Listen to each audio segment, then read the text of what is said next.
떨어지면 무릎 통증이 더 심해질 수 있습니다. 관절염 증상이 더 심각해질 수 있는 건데요. 이 무릎 관절염은 누구나 나이가 드시면 생길 수가 있습니다. 오늘 건강 이슈 시간 무릎 관절염 치료 방법에 대해서 자세히 살펴보겠습니다. 네, 방송 함께 하시면서 무릎 관절염 치료 또는 예방에 관한 궁금증 갖고 계신 분들은 짧은 문자 50원, 긴 문자 100원의 유료 문자 우물정 9730 이용해 주시기 바랍니다. 고대 안암병원 정형외과 한승범 교수입니다. 교수님 안녕하세요. 예, 안녕하십니까. 자, 무릎 퇴행성 관절염 누구나 이제 겪을 수 있는 그런 질환인데, 자, 보존적 치료, 수술적 치료 크게 두 가지가 있잖아요. 네, 그렇습니다. 가장 먼저 해볼 수 있는 게 이제 약을 드시는 건데, 네. 어떤 것들이 보존적 치료에 해당이 될까요? 예, 사실 보존적 치료는 다양한 범주가 있습니다. 약물 치료 이전에 관절염에 대한 올바른 정보를 제공하고 환자를 교육하는 것, 이런 것들이 중요합니다. 예를 들면 몸이 피곤할 때는 적절한 휴식을 취하게 하고 또한 그 운동을 또 열심히 하게 하고 또 체중 조절을 한다면 약물 이전에도 또 관절염을 치료할 수가 있고요. 그 외에 이제 잘 안 될 경우에는 약물, 뭐 주사요법을 포함하고 경구 약물도 있겠죠.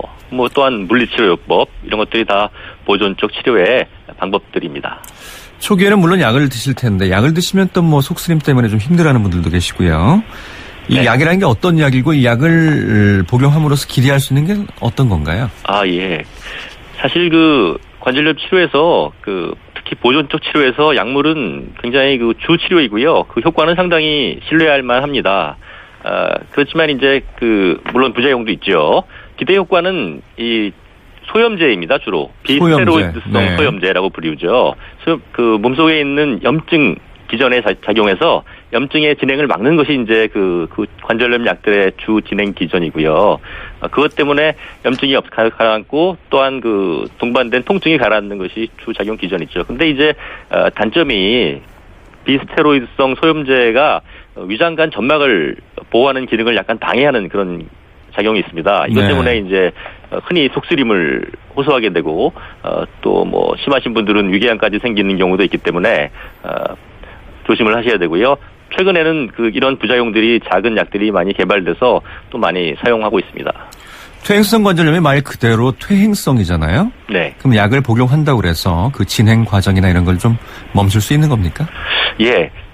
소염제 그런 것들이 염증 반응을 가라앉히면은 염증 반응에 의한 연골 파괴를 좀 느리게 진행할 수 있게 만들 수 있죠. 물론 이걸 가역적으로 다시 마모된 연골이 되살아나게 하는 방법은 아직까지는 마땅하지가 않은 것 같습니다. 네.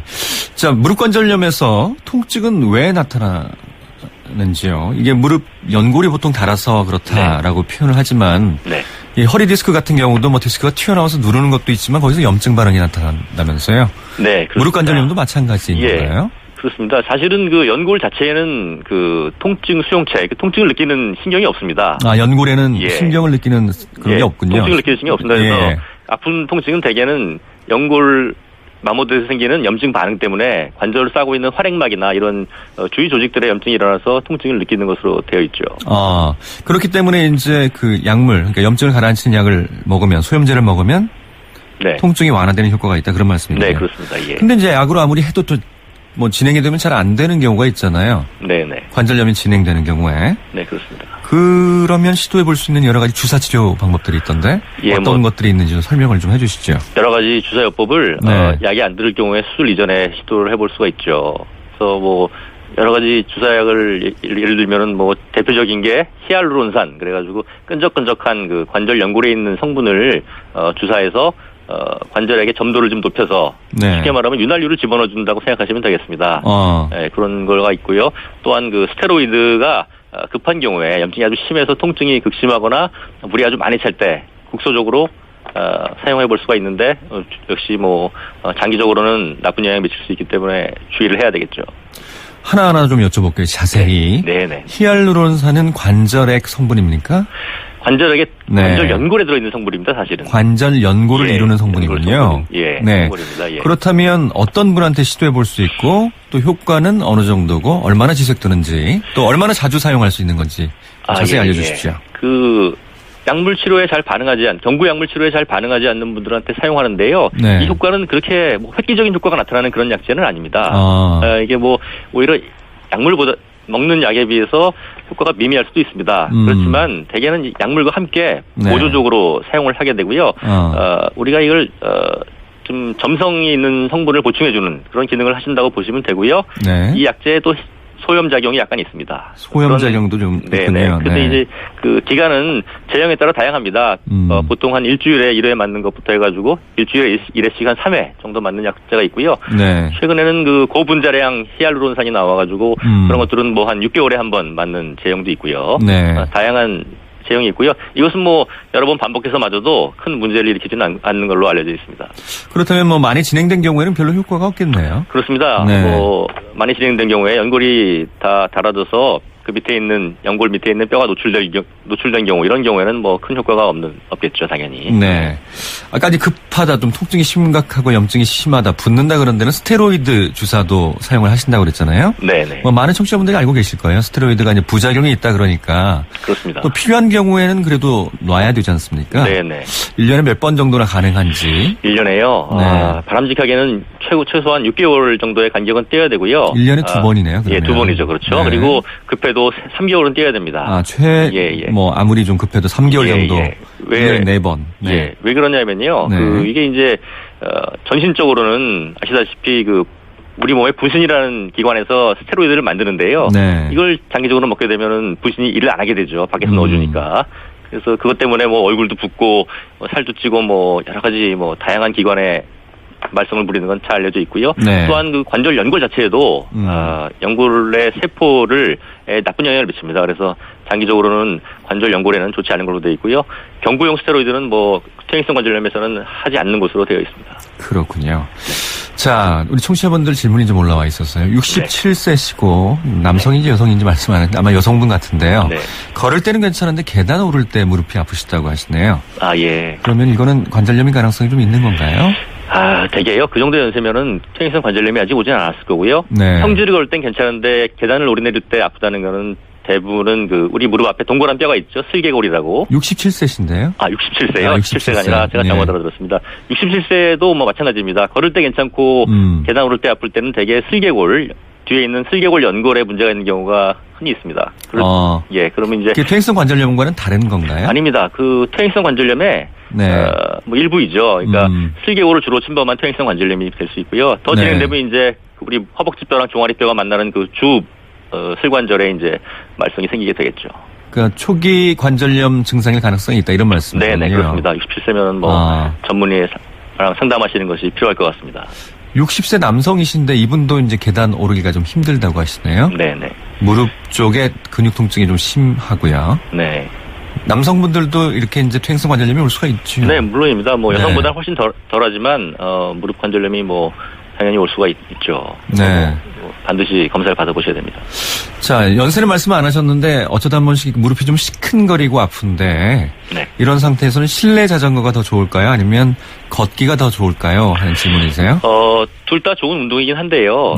실내 자전거는 이제 걷기에 비하면은 체중 부하가 안 되지 않습니까? 네. 그래서 아플 때, 그럴 때, 물론 이제 무릎이 붓고 물이 차고 이런, 통증이 극심할 때는 이런 걸 하지 않는 게 좋습니다. 근데 이제 그렇지 않고 좀 이제 통증이 오기 시작한다. 그럴 때는 운동요법 중에서는 자전거가 아주 굉장히 권하고요. 또 물속에서 걷는 거 이런 것들을 권하는 이유는 바로 체중을 부하지 않으면서도 근육을 단련할 수 있는 운동이기 때문에 그렇습니다.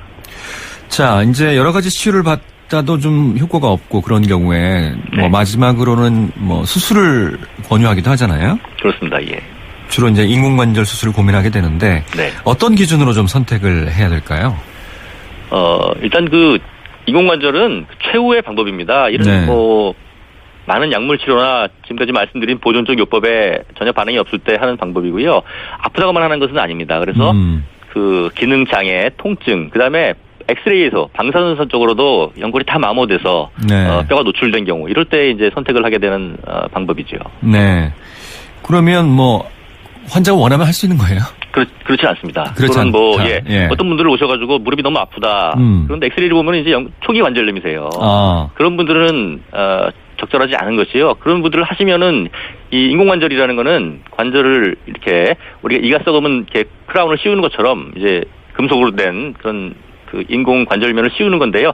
젊었을 때 그런 건강한 무릎처럼 그런 편안한 관절은 아닙니다. 그냥 네. 걷고 체중 짚을 때 안 아픈 그런 관절이죠. 그래서 심하지 않은 분들 하시면 오히려 수술 한 전만도 못하다 이렇게 후회하시는 분도 많기 때문에 이렇게 함부로 선택할 수 있는 치료는 아니고요. 아주 매우 진행돼서 다른 방법이 없는 그런 관절염에서만 사용하는 방법입니다. 이 인공관절 수술 받은 뒤에도 좀 통증이 좀 심한 경우도 있더라고요. 네, 그렇습니다. 좀 예. 기간도 좀 걸리고. 네.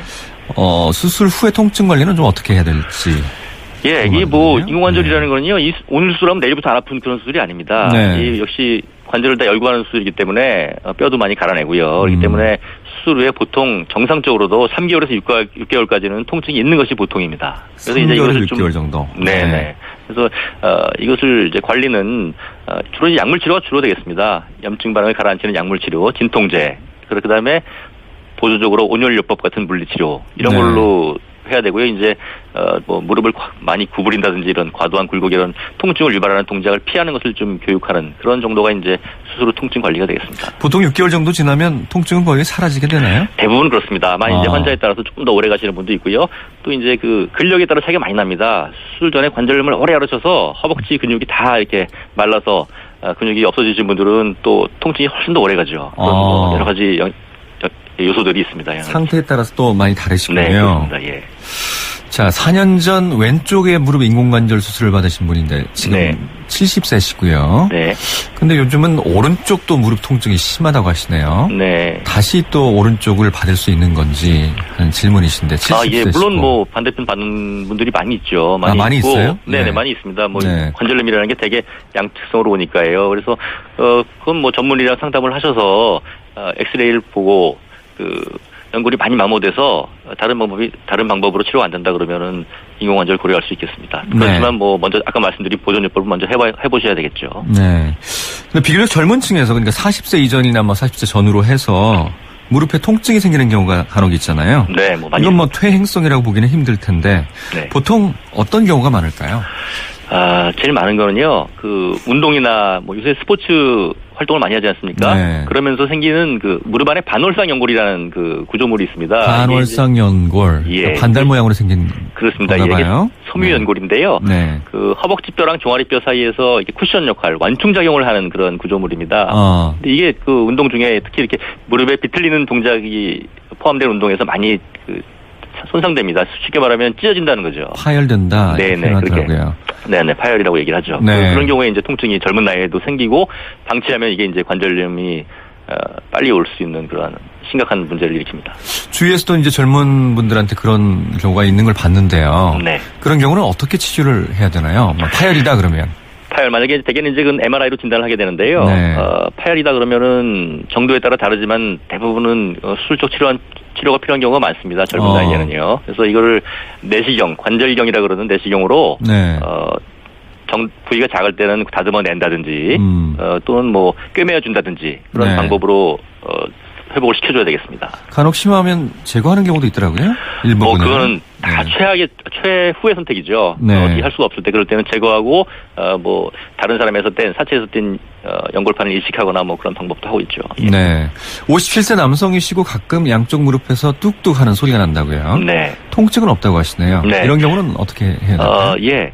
소리 나는 경우, 뚝뚝 소리, 그것도 뭐 많은 분들이 느끼는 증상이신데요.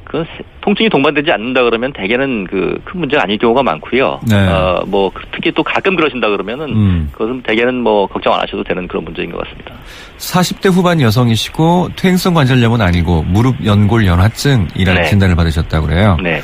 무릎 꿇는 자세 하면 네. 좀 많이 아프다고 하시는데 이 네. 퇴행성 관절염과 연골 연화증은 어떤 차이가 있습니까? 예.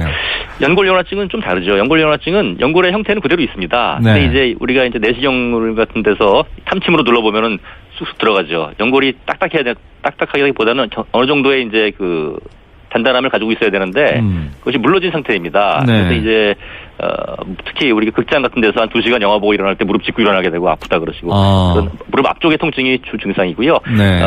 이게 이제 심해지면은 연골이 떨어져 나가게 되고 퇴행성 관절염으로 진행할 수도 있기 때문에 이거를 뭐 방치하면 안 되고 약물요법이나 뭐 주사요법 또는 제일 중요한 거는 또 허벅지 근력 강화를 해서 네. 이 연골 연화증 치료를 반드시 해야 되는 그런 질환입니다. 연골 연화증이 그러면 퇴행성 관절염으로 가는 길이다. 뭐 꼭 가능이라고 말씀드릴 수는 없지만 네. 뭐 나쁜 경우에는 대부분 다